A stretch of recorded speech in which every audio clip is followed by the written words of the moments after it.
Hey everybody, welcome to the first Patreon video.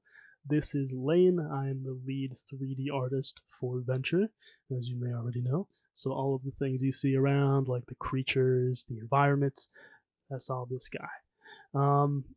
Besides a couple things, but basically what we're going to be getting into today is some really crucial development that a lot of people lack. Even people that are more experienced begin to lack in this category as I look around on Roblox. So we're going to be getting into influenced lighting, how you can make high quality lighting within Studio, and that is something that is just neglected on the platform. You can see a lot of games have little to no lighting at all. They go with the base properties, or they have some really messed up things going on. But lighting levels up your environment just to such a crazy level. So this is something you can really just go back and redo previous worlds with, or if you're a beginner, take something you've been working on and just kind of try to level it up with lighting. But in the future, there's going to be a lot more intermediate tutorials for you guys. The intermediate tutorials are going to cover some of the really advanced things that Venture is doing in terms of sculpting related, using ZBrush, things of that nature, Substance Painter, and just really how to hammer down texturing, hand paints, generative textures, so you guys can actually understand how to design them. So this is more overarching, and later down the line we'll get into more advanced. So let's go ahead and let's get into it. All right, and now we're in Studio.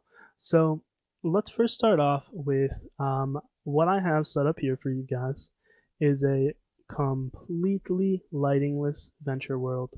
None of this Venture lighting has been altered at all. I have removed every single thing from the lighting, which is actually worse than you'll start off with when you get into Studio. So first things first, make sure your technology is set to future. If it's not set to future, your lighting can look decent. There's certain things you can do in Shadow Map, but it has to be built around Shadow Map, and it has to be something you really want to be performant. Now, future can be utilized for performance when you have a scripter and you can do LODs, etc. If you're really making a Shadow Map, really low poly game meant to be on mobile, do as you please. But for the sake of this tutorial, we're using future lighting. So whenever you hop into Studio, first thing you want to do is go under lighting, add an atmosphere. Atmosphere is very crucial. You'll go ahead and see here what an atmosphere does when you add some density and stuff. But atmosphere works off a skybox. First off, you need a skybox to edit anything. So when I first enter with my atmosphere, you're going to see it's not looking all too hot. Now, however I alter this, it probably isn't going to look all too hot with these colors I have set up. So let's go ahead and get into basic theory with how this overall design works when you're going on an atmosphere. Sorry. So starting off, right, there are a multitude of colors in which you choose from that affect your atmosphere. There's glare and there's decay. Decay is what is affecting the color that's going to be influencing your haze value. Whenever you activate glare, it is essentially adding more of whatever the decay color is. So if my decay color was going to be a orange and I add more glare, you'll see from the direction of the sun, wherever your sun is pointed at, you will be getting a lot more glare. Now, this specific Venture world isn't the best indicator for this, considering the sky is completely taken over. But in an actual environmental world, you can be casting shadows and such. In our worlds, some of our worlds, especially anything cave related, you want to go full nighttime on all of your light. Lighting right here, you always want to set it to something in the night. Right now we have it at 5.9. 5.9 is what's going to dictate how high your sun is in the sky. And when it's below 12, it's going to be nighttime. So put it down here. It's going to be making pretty much everything dark, and then we're adding the lighting influences as we go. But today we're going to be going over this little exterior lighting, right? Make this look right. And then also this interior lighting. I've completely removed all of the interior lights, so I'm going to show you guys how to shape those and what to do with those. So this is currently how it looks and what we're working with. Let's go ahead and fix it up. Now we're going to want some blue tones. We don't want it to be this color. That's not what this world is going for. It's asking for more of a pale blue, I'd say. Something around this tone. Maybe even a slight orangish. When you get into the whites, they're going to look relatively blue, regardless of what you do. But something more like this is probably what this world is going for. It's a light haze, relatively far distance. You can put it down and put it more. I'd probably say somewhere around here is what we're looking at. When you get into the color correction elements, this is going to look a little better. Sunray effect is something I stay away from for the most part. Sunray has certain things you can do with it, but they're not always the best. So I'd stick away from that. The only three things you're going to need are atmosphere, sky, and color correction. Now, a lot of people will put things like a low blur. Low blurs take away from asset quality. That's only used if you're trying to make a really hazy environment or you're trying to obscure how bad your stuff is, but it really just makes the game look worse. So do not go for low blurs. Color correction, however, has some very useful elements like contrast. Now, contrast can be balanced with a negative saturation to create darker tones. This is the style of lighting that Venture primarily uses. As you can see, most of the environment around has muted tones now. If I go inside, you'll see these look a little more intense. But I'd probably set these to a 0.3, and this would be something at like a 0.2, around there. Overall brightness is going to brighten the entire screen. So if your overall brightness adding, you're only going to want like around a 0.01, something low. But that'll get your world looking more like this, which is what a Venture world typically looks like. Now, lighting is heavily situational. I've shown you the basics of how it works. You're not going to use Venture lighting for everything. But the tones in which you express through this are very easily changeable. So if I want a high contrast environment, I can get a high contrast environment, and you can brighten that out so it'll look, see, a little more high contrast, high saturation, but still low saturation. It'll take the colors of your assets and mute them a bit, but the contrast will fight back, kind of making it somewhere in between. That's the type of lighting style you want to be using for most things. Look and see if your assets are color matching. If your assets are color matching, you're going for a more monotone feel like Venture does, then you're doing it right. If not, add some more contrast, add some more brightness, kick stuff up. The issue is you don't want to use brightness for actual brightness. Use exposure compensation, because exposure compensation works based on the world. So you can see when I darken it, the world, it's not just darkening my screen. It's darkening every single light source in the game, essentially. That's what exposure does. That's a lot different. So when you're doing exposure compensation, so I want this probably like around a 0.84. Looks pretty decent to me. That will be making your world look so much better. So, editor, cut and do a before and after of this scene right here. Let's get it open. Bam. Before and after. Now, let's go ahead and let's jump in to the interior. Interior design is something that you need to think about very carefully. All these assets we've already done. I'm just showing you the basis of what you want. Now, some of these have very simple point lights in them. Point lights are not complex at all. Go to whatever your light source is. You can add it under the attachment point or under the part itself. It'll go to the center of the attachment point regardless. Something as simple as this, all you're altering, range, color, brightness.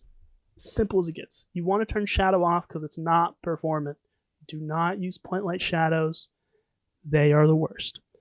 So what you're going to want to do is go for a color match for what your flame is, if it's on something like a candle. Simple. orange, orange.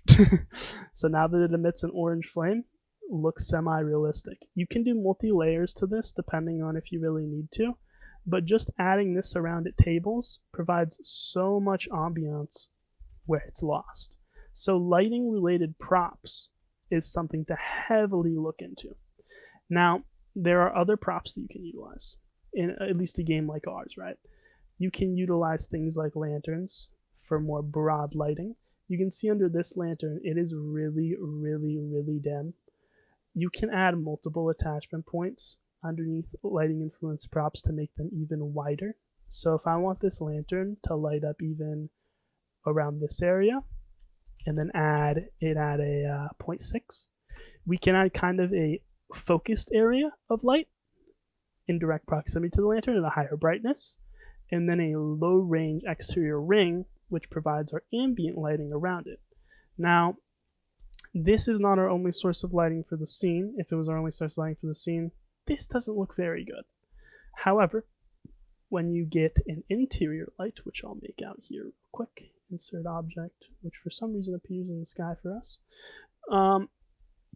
we're going to grab this, and I'll show you how to make a interior light. Now, you always want to name stuff when you make it. Call it interior light and whatever the interior is, because this is going to be important for if you make a script system that uses LODs, etc. LODs means level of detail for anyone who doesn't know, and it basically means you're loading and unloading props in that are made for more performance. You're going to want to put a point light under your interior light. There's certain things you're going to use that would be different, but this is a general light, so you're going to want its size to be relatively big. Now, 30 is around what I would use for an interior light, maybe 27 around here, but it will change depending on how you want to use the individual light itself. In terms of lighting for this area, right, you want to fit it something close to what the general torches would be. So it's going to be somewhere in this tan region right here. Want to keep it relatively bright, orange. Something around these tones is pretty decent. Now, you never go a full 1 unless it's something really bright. This is ambient lighting. This is something you're going to be pasting around everywhere, so this is really just what you want your scene generally to have influencing it, right? So as I paste this around, you can get a better kind of feel on the color tones here. Now, I think personally, this color tone, I'm going to edit. Seems a little bit off to me. Oops, I had an extra light there. This color tone seems a little bit off to me, personally. So what we're going to do is go over to both of them. You're going to edit the point lights for each of them together, and you can just go ahead and change their brightness or their color, depending on how you want to do this. So if I want to make it more orange, go to here, brightness, for certain ones are conflicting. I'd say around a 0.68 is pretty decent. So we're going to leave it around there. Now this begins to light our introductory corridor. Wall torches, assets like this, can be heavily utilized to add the more harsh tones, things like orange around, like bright orange around, because lighting sources give you excuses. Lighting sources are all just piles of excuses to add more color to your scene. That is what they are. Assets with color? No, no, no. What you want are actual light sources with color. So pasting this around relatively, you're going to see this environment's corridor level up from something which is very, very broad, very hard to see, to something which is giving you a far greater sense of what it's entailing. Go ahead and put some candles around, and you'll see your environment begin to take shape. You're going to want to level up some of these little areas around here. Certain areas which look like they would have more dim lighting, for instance this little corner, you want to find a good place for it to cast from. Sometimes I gotta reselect it, go to the interior light, underneath it, adjust the point light to make it a little less bright, something like a 0.2. And so that'll keep your brightness or your light intact, but it won't necessarily overpower the scene. Now from there, you can go slap around some more of your torches and further make it look like a nice and complete scene. especially when you go around, boop, boop, and add it up here and around to other little places. Now, most of these torches are mounting pretty willy-nilly, if you couldn't tell. Probably will add these on areas like this and places where they are more firm supporting. You want to also check how your point lights bounce against the prop, whatever prop you're setting up against. So if it's a wall, you want to see how that light is bouncing across the stone, across the normal. Same for anything wood related. Make sure it is bouncing in a way that is like relatively realistic. You obviously don't want it looking, you know, stupid. So you got to keep it in check to make sure your material isn't too shiny, isn't too matte. The material looks like what it's supposed to be when your light is there, essentially. So now you can see this relatively empty environment we had before is coming to life with the lighting. Now, this can be applied throughout the entire area, and you think this would be unperformant, but if people are really only in this tavern when the lighting is activated, it'll work perfect. You also use lighting to spotlight things that are crucial. So, for instance, over here we have the bar. Bars of taverns seem pretty important if you ask me, so let's go ahead and add some extra lighting to this area. Over here we have the tables. Empty space can be relatively avoided and used with the proximity light. So let's go ahead and add over here further some lighting over the tables. Now, you have to choose whether you want overhead lighting, whether you want side lighting, or however you want to spotlight things. But generally speaking, this is what I go for. Also, you noticed I did some sacrilege when I was actually adding in the point lights over these. I used shadow under my point lights. You can use shadow under your point lights. I don't want to say you explicitly can't. It's just use it in severe moderation, because if anything advanced comes under it in terms of shaping, it is going to be incredibly non-performant. So for instance, if you had skin meshes coming in here, and it's bouncing off of all those tries trying to shadow cast it, it would look awful. And it would run terribly. Actually, it wouldn't look awful. It would look great, but it would run really bad. So let's go ahead and add some of those lights around. You can see the lighting begin to already take shape around this area. There's not a heavy amount of color, so you're going to want to take your more colorful prop. Boop. Colorful props are very important. You want certain props that will just make things look better and more bright. And then you want other props for dull lighting.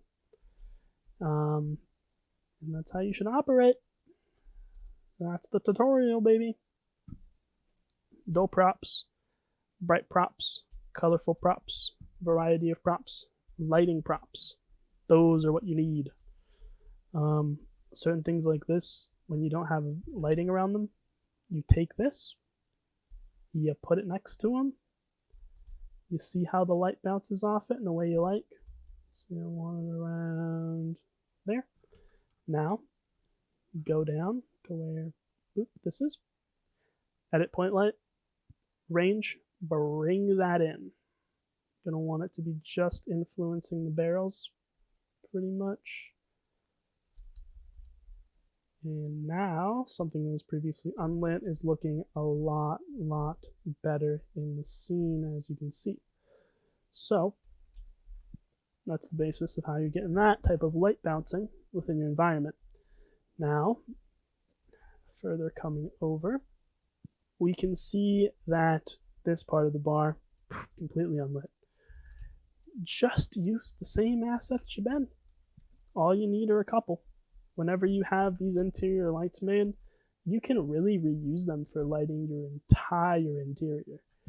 All you have to do while you're editing them, go under their point light. If something's not bright enough, oops, didn't mean that. If something's not bright enough, then brighten it up if it's like too dim of a light. Just edit it. But yeah, you can just further light up your interior, further build up where your assets are going to be placed. Certain areas like this can be specially tended to with the lights. For instance, if I want a spotlight instead of a point lights are radial, keep that in mind. If you want something like a spotlight, you can remove this, add in a spotlight, set it to down, bottom, set this range up, like so. Bring in that angle just a little bit. Set it to your color match. You don't have to be very precise because, you know, color matches can change. Then you set this bad boy up. Maybe just a little bit orange. Increase brightness, or increase angle, I mean. Increase range.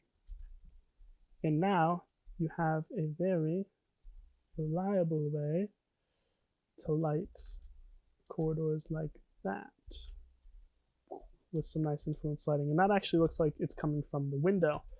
So that is some of the techniques you can use to make lighting, which looks like it's not coming from anywhere. Looks like it's coming from somewhere, because now it looks like light seeping in from windows as it lights up the bottom and not the top.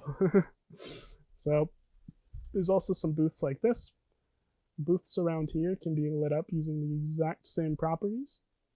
If you want to light up something like this banner right here, you'll want to start from where it'll do that, obviously, and then increase spotlight range. And since it's a smaller area, decrease your angle, something like that. And then you can increase brightness just a little bit. Not that. Don't do that. Increase brightness to maybe something like even a 1. Then, when you move in with, and grab this one more time, we'll skip it there. I already realized it was out of 1. I'm a dumbass. Move it to something like that. Then we can go ahead and grab this right here. Make some more non-influenced lighting around these places. And those will begin to take shape. Now that we have a generally bright area for this middle area, I know there's a little bit of darkness over here that'll be addressed with the same techniques. You can see we have a more bright over here. We bring in the color. Once again, you start with the doles, you add the color in post. Unless you have very specific assets that are meant to light up the entire area, you always start with the color last. Because the color is just the spice. It's just the garnish. You want to have everything lit up first so the players can play in it. You don't want it to be incredibly dark. You don't want it to be incredibly bright, for the most part, if you're doing realistic lighting. So you do this, and then when you add those lights in post, look at the color. Now that the color is in, everything looks more orderly. It all fits together. You can see the light bounce. Looks like it's coming from the window, kind of. And you can even add lighting on the exterior to make it obviously more bright. You can see it looks very, very dark on the exterior, kind of depressing. So what you want to do, grab some lighting, bring this outside, put it up. Since it's outside, it's not going to influence as much, right? You can see how essentially barren it is, but as long as you add that along the windows, you'll see the lighting bounces just a little bit better. Now, none of this is a finalized venture interior, obviously. A lot of things in this I wouldn't keep and I would alter, but this gives you guys the basis of at least the step-by-step. You can see there's certain things that you have to check about your light bouncing. For instance, how this is bouncing against the roof. Don't like that at all. So that might be a signifier to decrease this light's range and re-go over this area with something a little bit more small and intense. Something like this can add in to fill in spots, but then also you can go in with this, make your own custom point light once again, bring it up.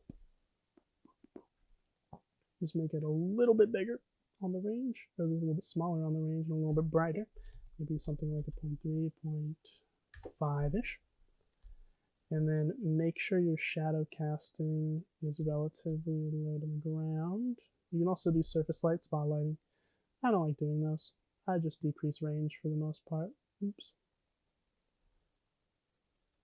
And then you can fill up exterior areas such as this and fill up along balconies. And your light bounce will look a little better. Now, if you have circle issues like this, just lower them a little. That's what I do sometimes, I'll admit it. Or what you can do is a spotlight. Genuine fix. Oh no, have to add a genuine fix in here. Got to put another spotlight. Set this to a bottom. Bam. Set this to an angle. High. Set this to range. Range will go out. And then you hit that with your same exact color profile that you've been using. And that'll remove any type of issues with the top of your roof. Use this same exact technique to light up your balcony. And the lighting will fit your environment perfectly. And you can go after you're done and remove all these ones that are on the ceiling from when you were lazy. And yeah, that is some of the basics of lighting. We'll get into some more things relating to environmental set designing within the next tutorial for sure. For the most part, that should have explained all of lighting. I know there was a little bit of waffling in there. Editor's going to have to cut some stuff out. But for the most part, you guys should have a pretty firm grasp now on how to get your interior lighting right. And then a little bit on the exterior, obviously.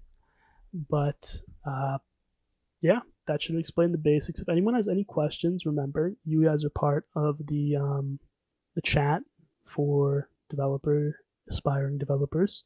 You've been given the Discord role as long as you've linked your Patreon. So remember to ask me questions if you have any specific questions. If it's about why you're naming the lights for interior LODs, what is an interior LOD? Any of those questions for any of the beginners, just go ahead and ask. I will be answering questions very frequently. So thank you guys all for watching. I appreciate it so much. And I can't wait to give you guys some more tutorials. Hey guys, how's it going? Late in post. I just figured out that most of that video had a weird blurry thing happening. I don't want to redo it.